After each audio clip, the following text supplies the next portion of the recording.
As if they don't have too much on their plates. The Kings of Combat Sports Podcast, John and Wade. They'll talk about the things they did that day. They'll analyze the work of Triple H. Rewind-A-SmackDown. Rewind-A-SmackDown. Rewind-A-SmackDown. Rewind-A-SmackDown. Rewind-A-SmackDown. Rewind-A-SmackDown. Rewind-A-SmackDown. Rewind-A-SmackDown. He is Wai Ting. I am John Pollock, and tonight we are talking about Friday Night SmackDown in its 3+ hour format, which we just had a big discussion on the XL version, that it looks like the 3-hour format, it's standing still for the time being, which is really, that to me is the night the line was crossed. Oh boy. Yes, certainly. I'm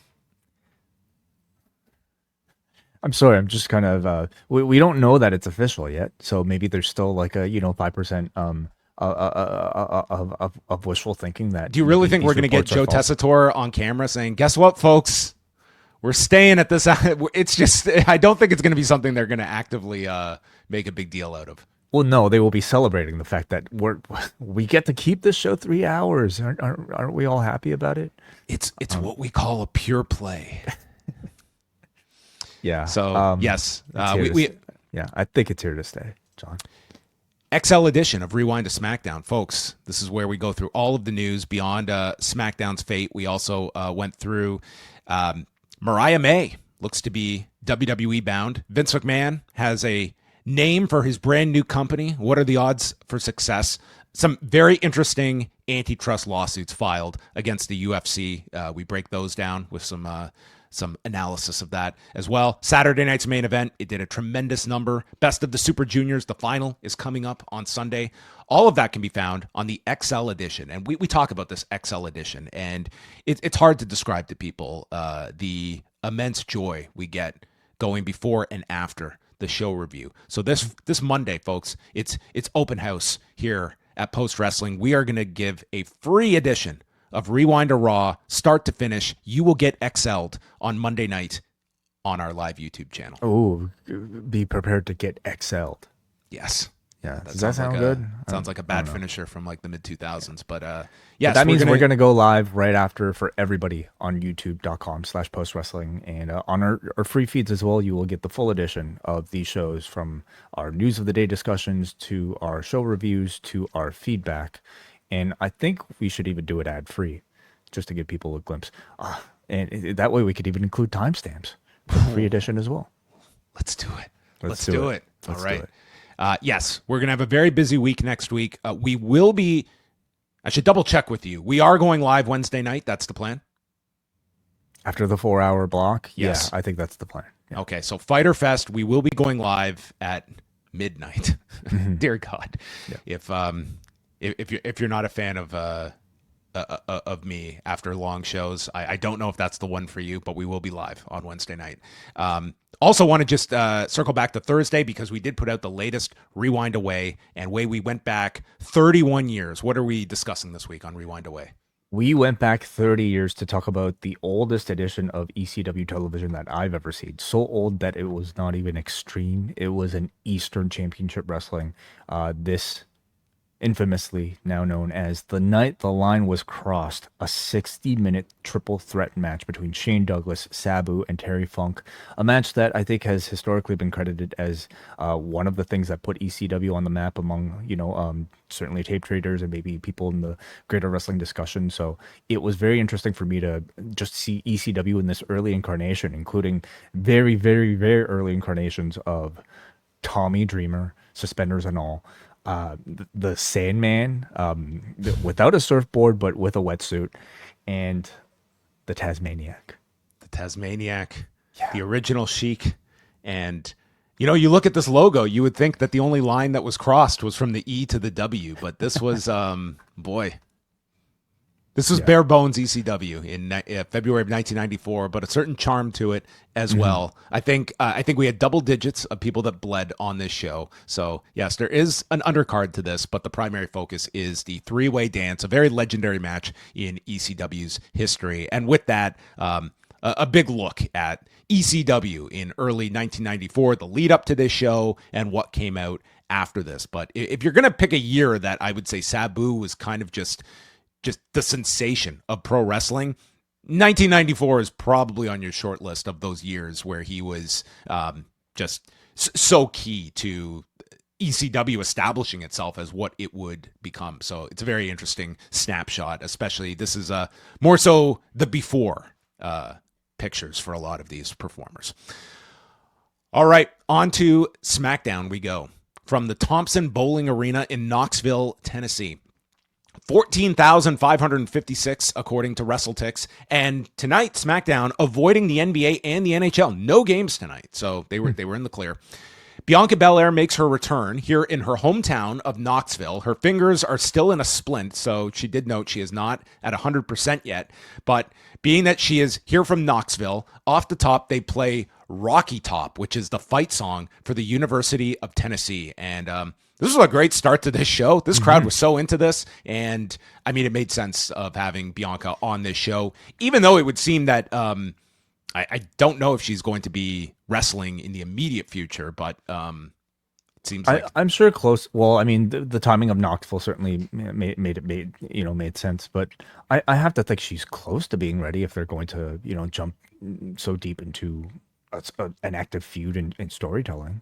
Mm-hmm. Right? Yeah, I mean it's yeah, I mean it was like she's been out like over a month now since WrestleMania. It's like these fingers have to be like really messed up or whatnot. I could certainly see like she's a character at least for now and wrestles hopefully in a few weeks. You would think she's ready to come back. Yeah, I also think that though, if you never want to have any sort of injury as a wrestler, of course, but if you're going to take time off, having it come after like what has been discussed as the best match coming off of WrestleMania weekend after you've done like that sort of long-term storytelling is really the best time for somebody to take that time off. And hopefully like just, with a bad finger, it's not going to prevent her from like enjoying some of the things that maybe we want, people to enjoy with some time off. So, yeah. She says that here at home, it's her safe space. She points to her family sitting in the front row and what she's been going through, losing friends, losing the tag titles, and losing my first match at WrestleMania. And she's working to get back to 100% physically, and she gets interrupted by Naomi, who gets a ton of heat from this crowd. All she wants is to talk to Bianca. She wants to fix this and wants Belair's forgiveness. And then notes, when I got here to Knoxville, I went by your parents' house, but no one was there. And they cut to the parents who have no idea what she's talking about. So she Mom was kind of laughing actually at this. She casually notes that she just let herself into the home and started going through a photo album and seeing Bianca smiling in those photos. This was half creepy, half totally comedic. We just had a random break and entering scenario admitted to on live television. I mean, I think it was meant to be creepy. Would you laugh at if I told you I went to your parents' house and looked through your childhood photos? Would you? That's not funny. Yeah, I wouldn't laugh. You're right. I wouldn't. I thought she was going to play a video here, but I guess that was not. Just felt like a lot to theater of the mind. Okay. Well, Belair says, you betrayed my trust, and if you come near my family again, what you did to Jade will be nothing compared to what I do to you. And Naomi, there's like tears forming, and then she has this change in her face, and she's pissed and says it wouldn't be good for Bianca if both you and your mom were in a wheelchair. And the crowd is like, was that really necessary? I guess so. Jade comes out and attacks Naomi, and then Nia's out, and that takes us to our opening qualifier.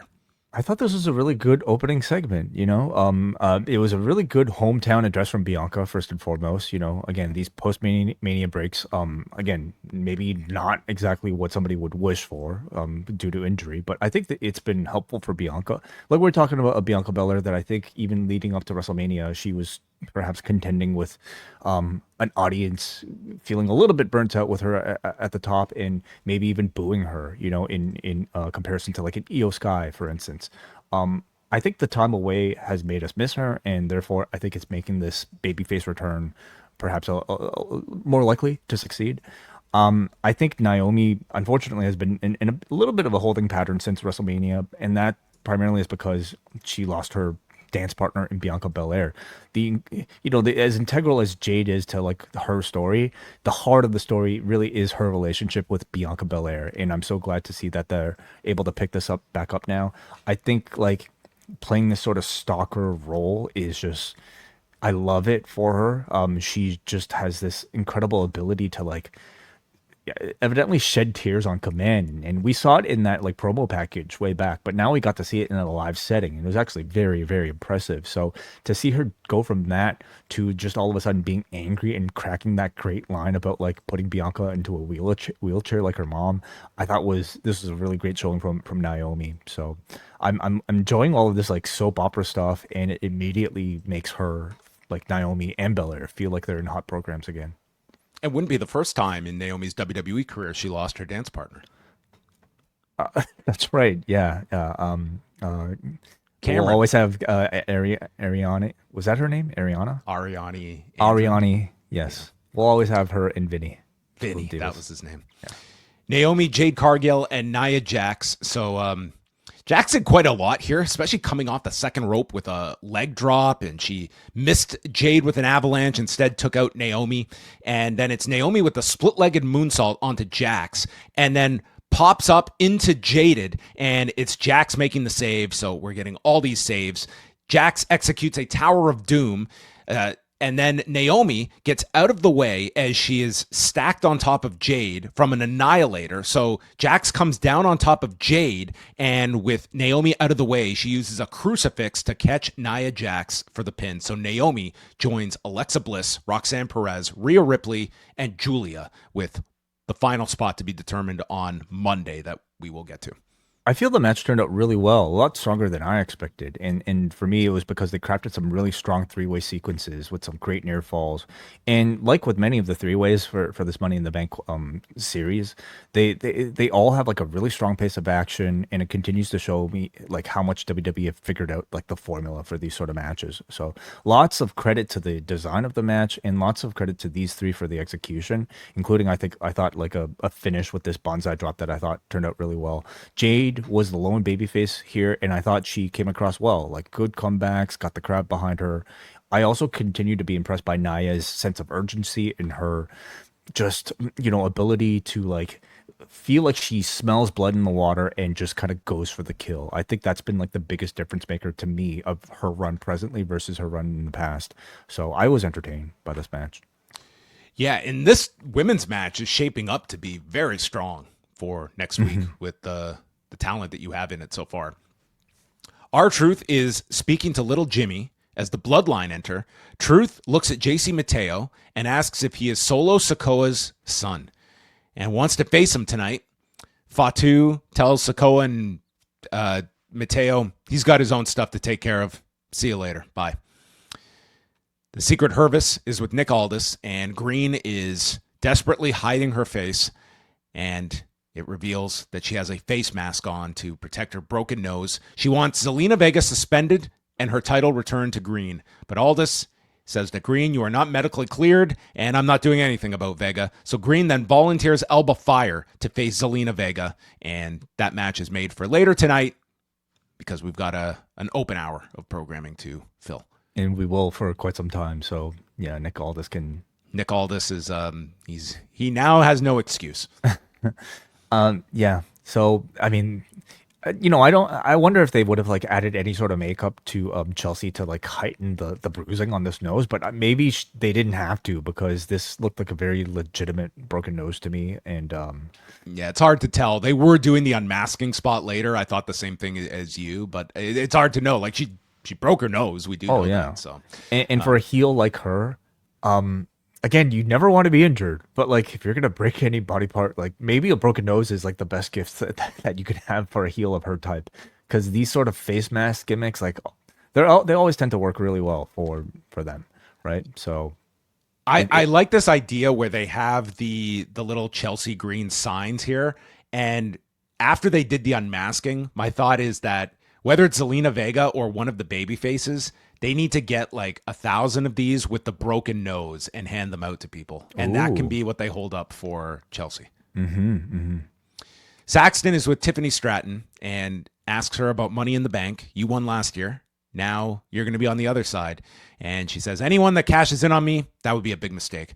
Naomi walks in, says, I'm going to win and cash in whenever I feel like it. And then Alexa says, you shouldn't worry about Naomi. You should worry about me. All we needed was a Money in the Bliss comment to end this segment. So not a whole lot here. Just to remind you of the SmackDown participants in the Money in the Bank. Yes. That was Tiffany Stratton's contribution tonight. R-Truth and JC Matteo. So Truth just does his Cena spots, and then Matteo stops a slam by flipping on top and hits a standing moonsault, misses the senton, and after the 5-knuckle shuffle, Truth tries for the AA, but Cobb collapses on top of Truth and wins with the Tour of the Islands, and that was that. They continue their attack. Jimmy Uso runs down with a chair, saving R-Truth, and then Sikoa pulls off JC Matteo, who wants to go after Jimmy Uso. So the idea here is Solo does not want Matteo going after Jimmy Uso. No, yeah, because they want to recruit him. Yeah, so.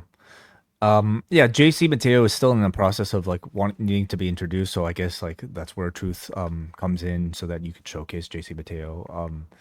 The whole like wanting to recruit Jimmy storyline, I don't think it does that much for Solo Sikoa and their bloodline. I feel like they should, there's just something about the group where if they're not facing against a babyface that feels hot enough, they also feel somewhat irrelevant. So anyway, but let's see if like Jimmy Uso and Big Jimmy and Little Jimmy could really get an interesting sort of comedic pairing in there. That's really the biggest reason why I see like R-Truth being paired with him.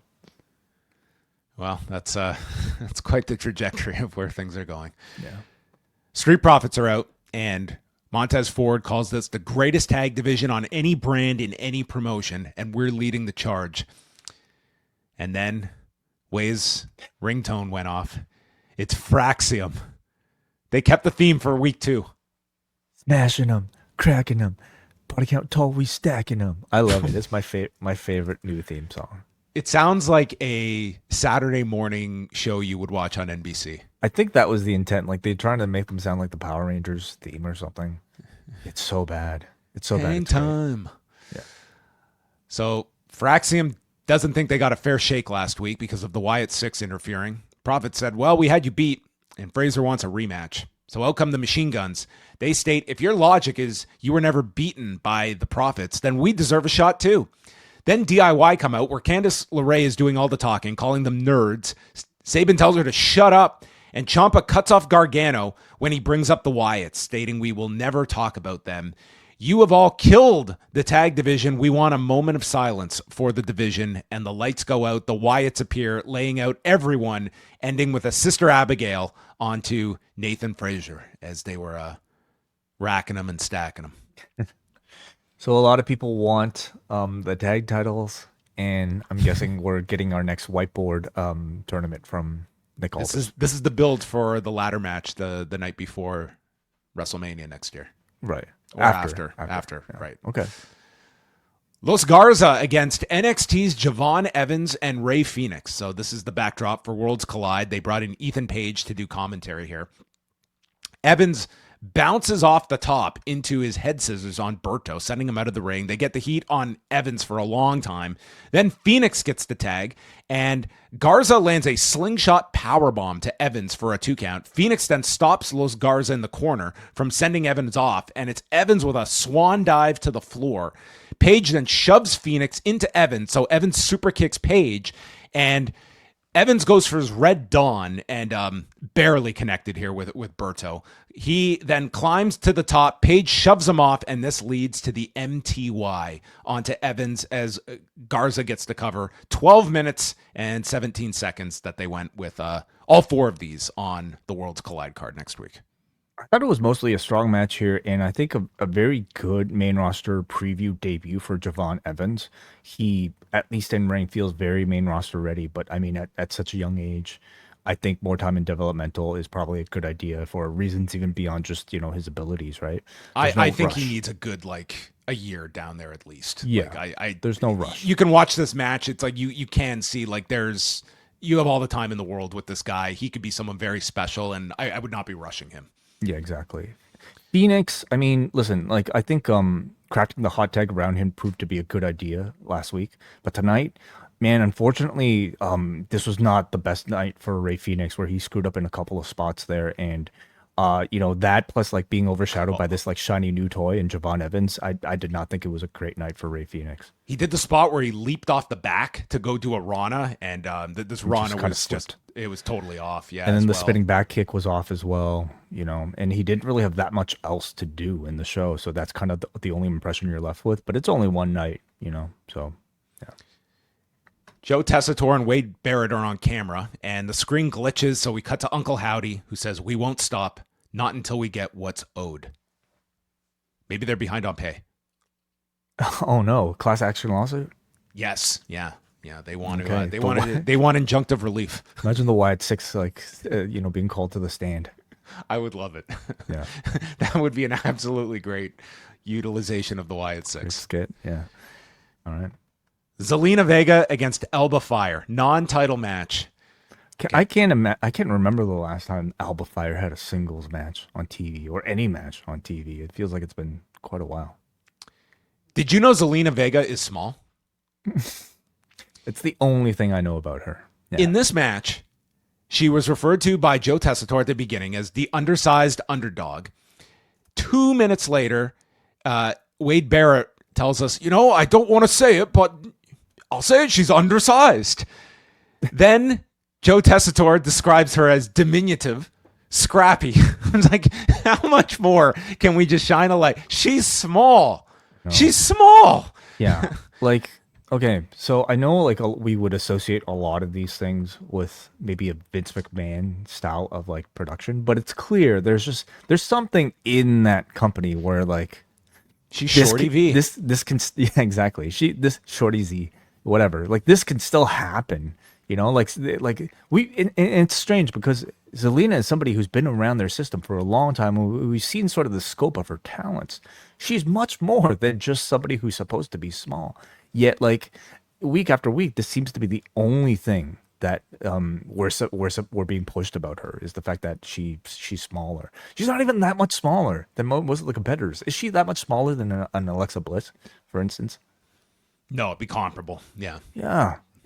I don't know what they're doing with her, Vega's selling the shoulder and then counters with a stun dog, misses a moonsault onto Alba, so Fyre lands a swanton, and Green removes the face mask and goes to hit Vega with it, who ducks, so she nails Piper with the face mask. Vega then runs Alba into Chelsea on the apron and hits the code red for the win. And the idea that she nailed Chelsea in her broken nose without the face mask on, and they were teasing that now Niven's got a broken nose too. So a whole team of people with face masks, that would be funny.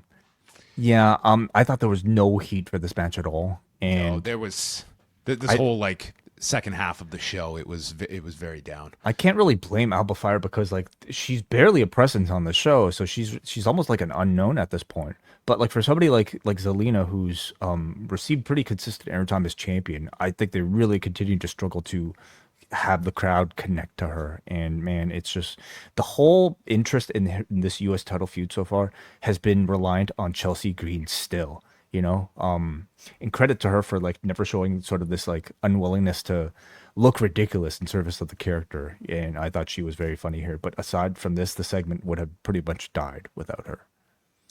Carmelo Hayes and Miz are in the locker room. Miz is telling him how much he sacrificed for Hayes and says, "We will be Mr. Money in the Bank." Hayes says, "What do you mean we?" He appreciates what Miz has done, but I'm the one who goes out and runs the play. There's no one better than me, and you need to let me be him.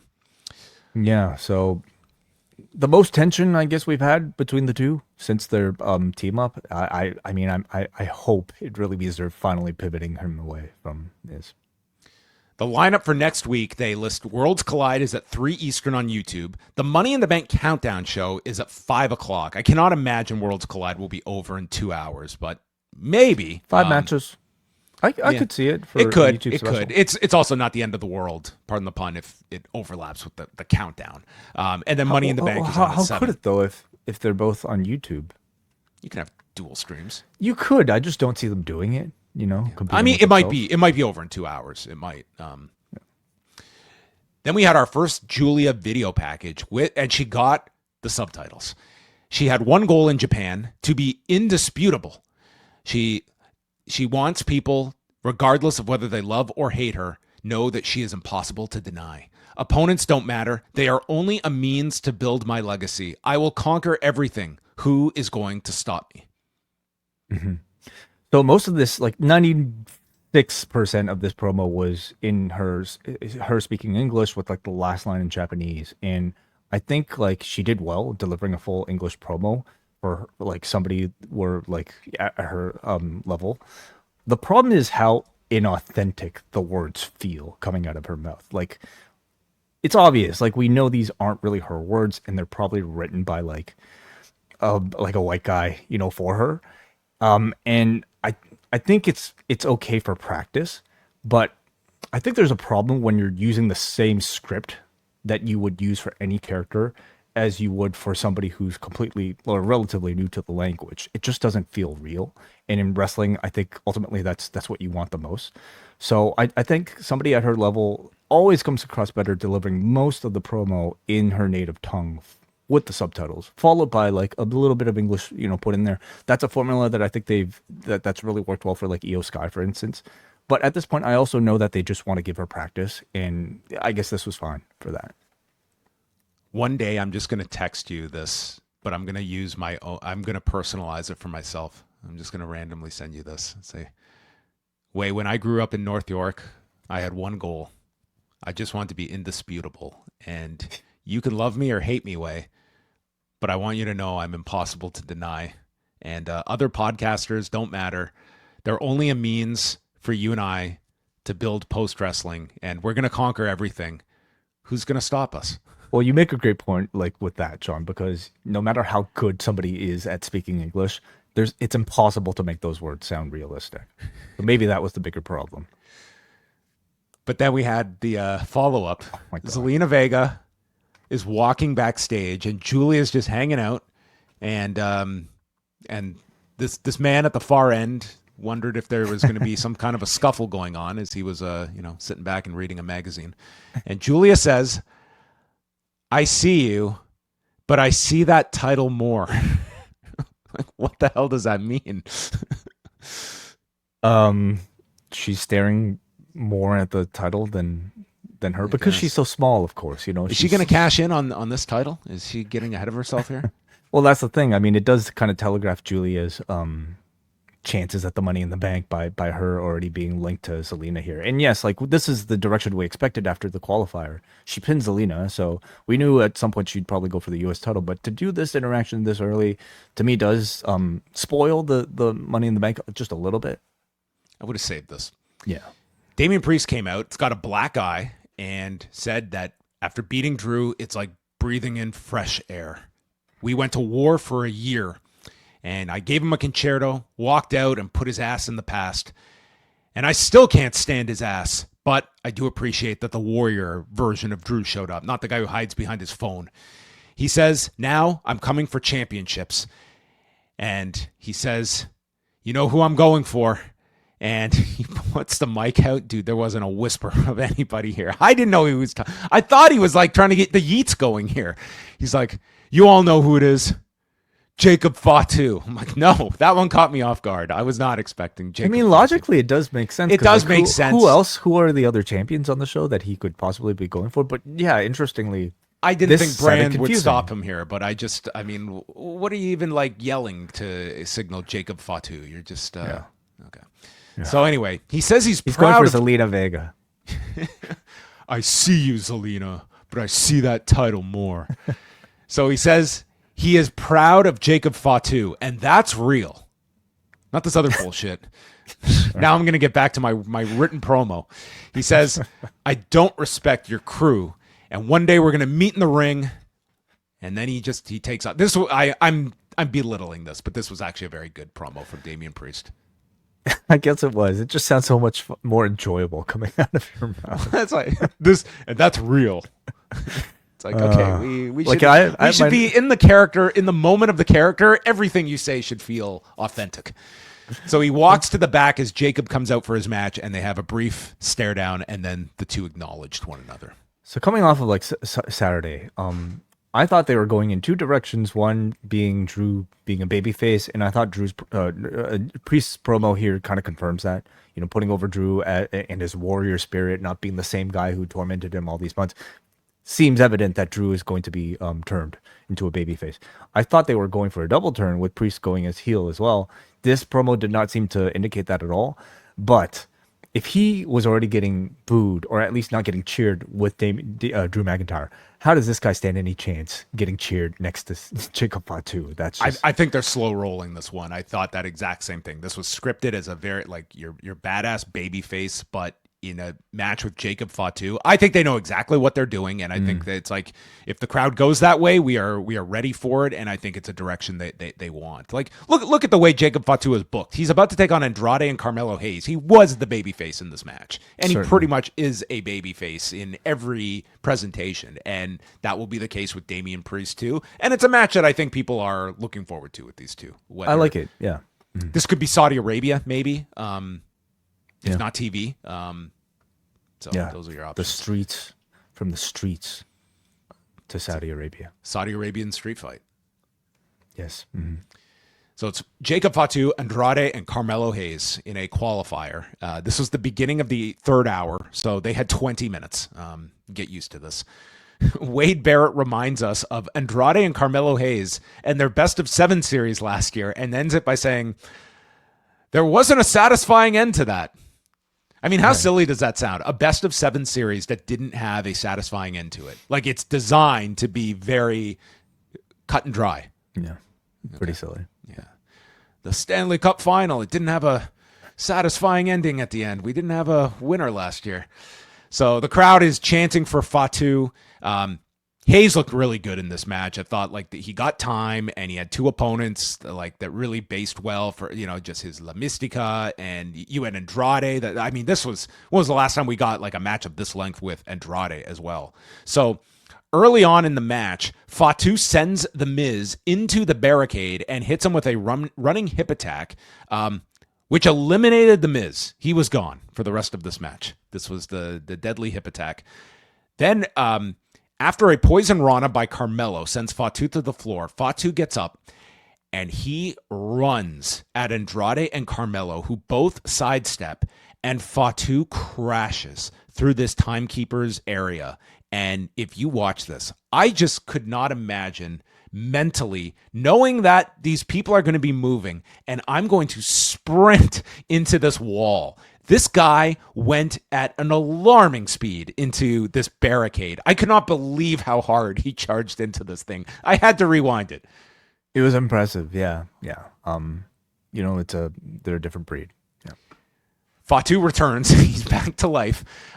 Misses the springboard moonsault, and then he is hit with nothing but net. Andrade stops him, and we're just going into spinning elbows from Andrade. First 48 from Hayes. Then an impaler is hit by Andrade, onto Andrade, and Fatu goes for the springboard moonsault when Sikoa and Matteo have shown up, and they get on the apron. Sikoa calls for another moonsault from Jacob Fatu. Then Jimmy Uso appears, attacking Matteo, and Hayes knocks Fatu into Solo Sikoa, then hits him with the first 48. So Fatu lands on the floor, but then Hayes turns around, and he is hit with the message. Yeah. And Andrade pins Carmelo in 20 minutes and 27 seconds. So our Money in the Bank match has LA Knight, Rollins, Solo Sikoa, Penta, Andrade, and one more to qualify. Mm-hmm. Very hot match, really strong action, and you know we could joke about this endless Andrade Melo feud, but these two did have tremendous in-ring chemistry, and that was replicated in this 3-way. Jacob continues to be one of the most charismatic guys on this entire roster.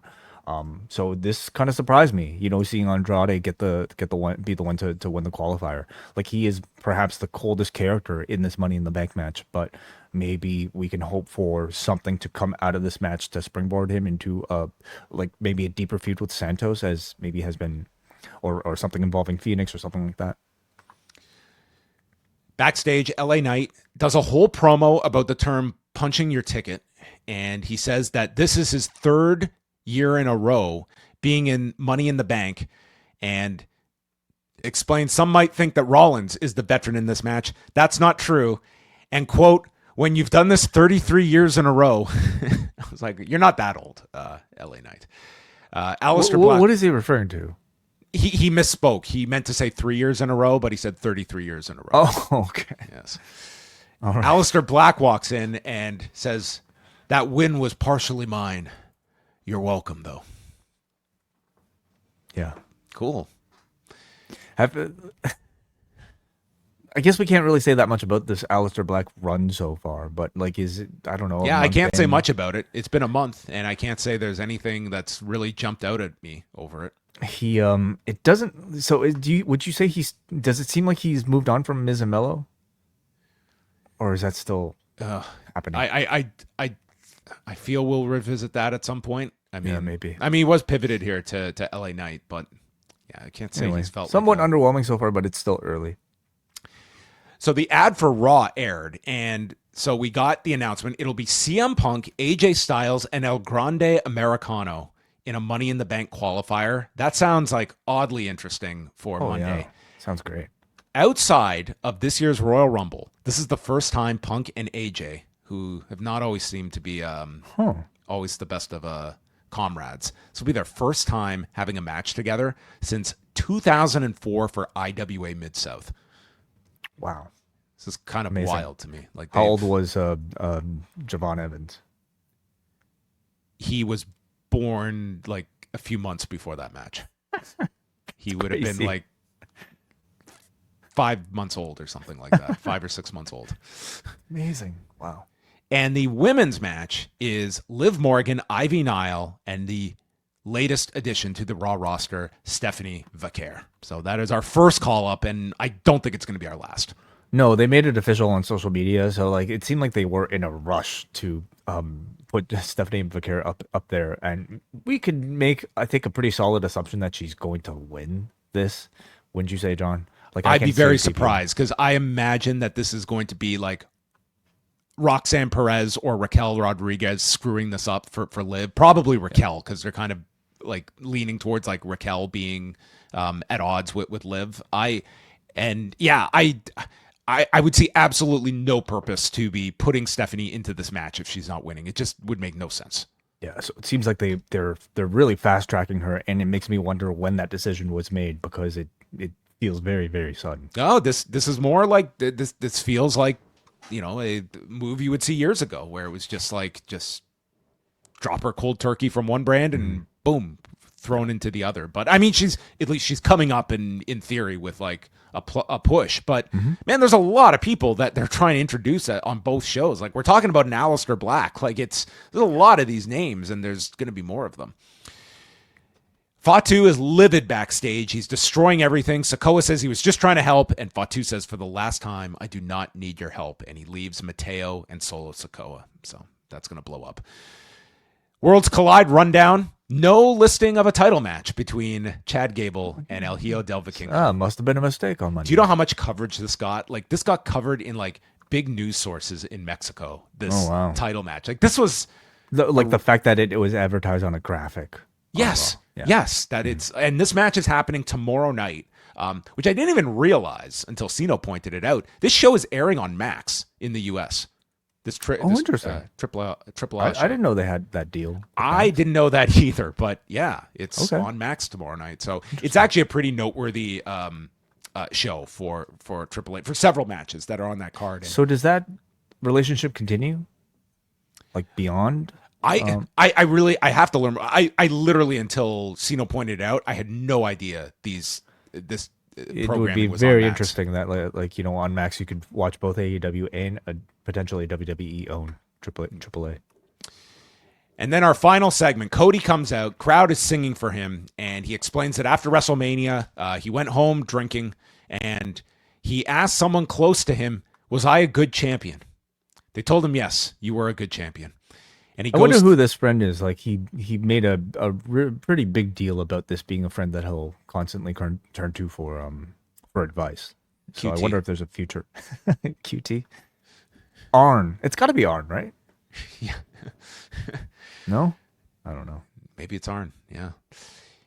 So he says that, there was a lot of things I thought about. He goes through his feuds with AJ, with Kevin Owens. He thought about his boss who sees something in me that even I don't.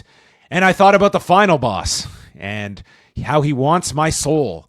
And he mentions this line, no matter how many times I say no, the offer still stands. That was an interesting line. That's ominous and not put in there without a reason, right? So they are revisiting the soul storyline. Way, looking forward to it. As the man has told us many a time, just enjoy the ride that The Rock is taking you on. Okay? Yes. Okay. I'm enjoying it. Yes. So he goes on to talk about that the answer is no, and he then also thought about John Cena. And we get dueling chants. Cena forced me to make a choice at WrestleMania, and I hesitated. And Cody is partially to blame if John Cena ruins pro wrestling, but says, I will never hesitate with you again. And your expiration is not after the number of days you have left. It's I am your expiration, and I'm going to, quote, burn your ass. So I think we have our stipulation for the farewell. An ass burning? Yes. Okay. Then Inferno Cody. match. Sure, I'd love it. Cody says, I have a surprise for you tonight. And the crowd starts to yeet, and he says, you seem hungry. Maybe we should yeet. I was like, that's the lamest thing he could possibly say. Oh, hold my beer. Jay comes out.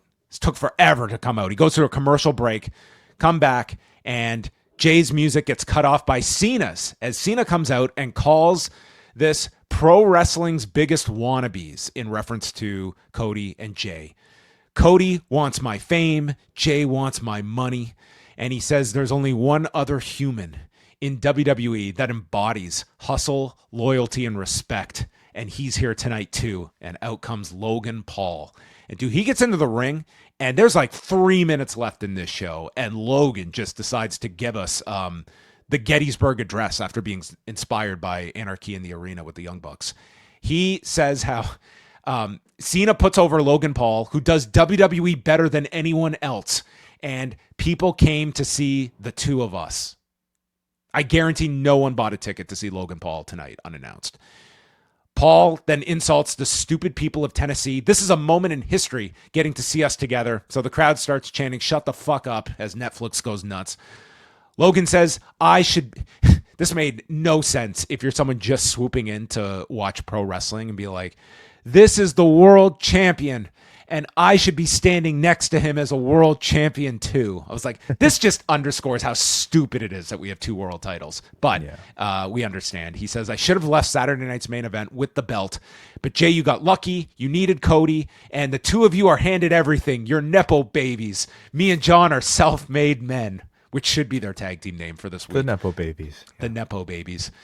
Cena is the last real champion, and I'm the inevitable champion. This also makes no sense. Cena's threat is I'm going to take this title away, end the lineage, and no one will be able to follow me except this guy that I'm endorsing. So this is all very confusing that Cena has an ally now. Jay says, we don't have to wait till next week. And Cena and Logan start arguing about leaving or not. And Cody asks if Logan is going to go polish his peacemaker. This was a clearer nod to classic John Cena awful comedic lines. You like this? I thought it was fine. I mean, I was a big fan of the show. Maybe that's the difference. Yeah. Well, the fight begins. There is a super kick, disaster kick combo to Cena, getting rid of him.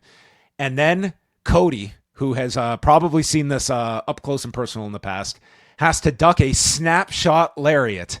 And then we got just this horrifically messed up super kick where Logan was like right in Jay's face and Jay had to extend his leg for the super kick.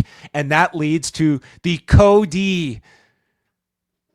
That was more offensive than anything. Yes, Cody holds up Cena's belt at the end. And that's how we end the show.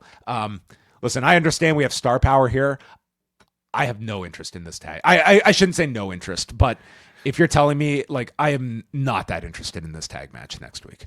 Yeah, I don't know if you're so alone there, John. Like, I feel now the sentiment for WWE going too in on this like celebrity type of stuff is reaching a bit of a sort of boiling point. You know, at least for the type of fan that just prefers, you know, wrestlers wrestling rather than having a Logan Paul or even this version of a John Cena be so sort of front and center.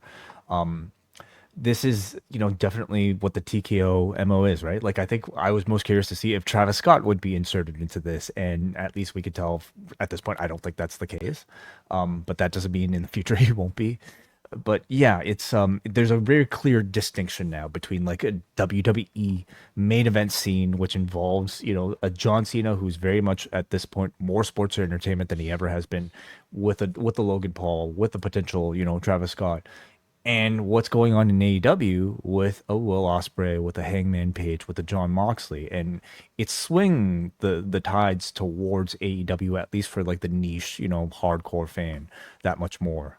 So I don't think you're so alone in that feeling. I mean, I just even rushed. I felt like Logan and Jay was nothing special last week. You know, Cena and Cody, like it's got the story behind it, but just for this tag match, it just feels very throwaway to me at this point.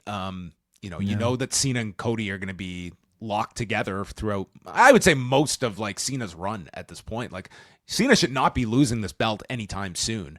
I think that's the problem. Like, it's at the point where it's sort of hard to see Cena losing it to anybody except Cody, right? The fact that Cody held up the championship at the end here suggests to me that they're going to go to that rematch sooner than later. Doesn't mean Cody has to win it off of Cena, but I don't think he can. If they're going to do that at Saudi, like, I would even argue, like, I'm of two minds, because like I don't know. To me, it's like a lot of the luster of Cena, and this is maybe more just personally because I don't like. We saw this Saturday night's main event number. Cena is a big deal, but I don't know. The heel run is not doing it for me, and I think like the luster has kind of come off of it at this point, and this really does feel like one of those, like, it's a transition show for Cena. Like, this isn't one of the big matches, but this is probably the main event of the show next week. I mean, it still feels big because, like, from a TKO perspective, and you can maybe argue from like a bigger audience perspective, you're getting the combined sort of superpowers of like a Logan Paul with the John Cena, right? What, not to mention a Cody Rhodes and a Jey Uso who's also very hot. So I think it makes sense to put into a main event slot, or just even as like a top billing type of slot for Money in the Bank, and I think it'll probably generate like decent amount of buzz. But you could also do something very consequential, like Cody does beat Cena in this tag match, like that. That's you have to do something. Like that. They don't have to do anything. They could easily have Travis Scott will come in and cost the baby faces the match. That's not out of the round. Like, if you are eventually building to something with Travis Scott, that there are no stakes here for like that will like change as a result of Cody pinning John Cena. So that's absolutely what they should be doing, right? And if they do that finish, then I think like you almost have to go to that pretty soon at that point. Like, that could be Saudi Arabia. Like, you do need something big for Saudi Arabia. I mean, I could really see it at this point. But I like this is a main event that fits the TKO playbook, and you can argue fits it too well, because I could definitely see some audience backlash for this sort of thing at this point. But if we're just grading this by like, hey, like how many social media views will this have had? How much traction will this, you know, have as a trending topic? I mean, this was a successful, you know, segment, right? So the Cena like promos continue to feel to me like they are so over the top. Like, yes, I'm playing a bad guy. Yep. That I give Cena a lot more credit as an actor than just somebody who is just maybe unintentionally doing that. It feels to me like it's deliberate, right? The fact that he's just, and the audience sees it. Like, this is not like hatred this audience has for a heel. Like, it's not even like honestly, like a Cena heel run. I think you would hold it to the level of like Rock last year in the lead up to Mania. Like, that's what this character should have elicited, where, Rock is super entertaining. Deep down, the crowd does love him, but they were really engaged with him as a heel, and that sparked, it worked well.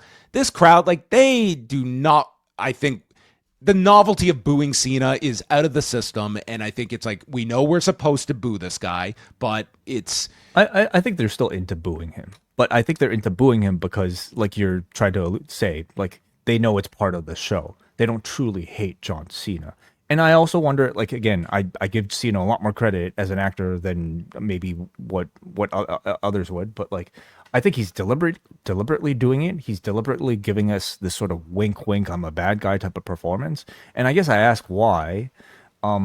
And I wonder if, like, he still maybe feels a concern for, like, the children audience that he doesn't want to traumatize too much.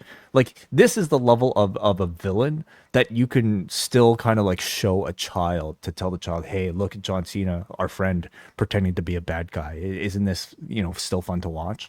Like, I wonder if there's any thought in that. Or it could just be a bad performance. Could be that, too. You know what I think? What's that? At the end of the day, let us all remind them that The Rock is the final boss, thinking 20 steps ahead.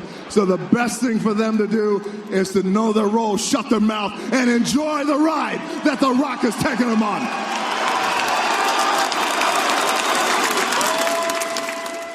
I wasn't fast enough on the draw earlier. King of the drops, John Pollock. I love it.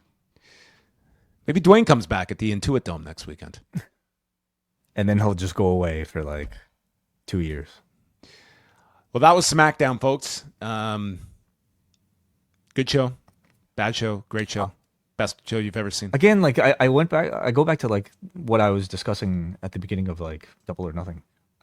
I don't judge this show the same way I judge an AEW Dynamite. Like, I feel like they have very different aims. The aim of this show, yes, it's like entertain us with pro wrestling, but it's also to show us like star power and just like spectacle and just like quote unquote moments. And in that, to that end, I thought this was a successful show. It gave you star power. It gave you like, something that's supposed to feel big, I guess, to a greater non-wrestling context. Did it deliver a satisfying pro wrestling show?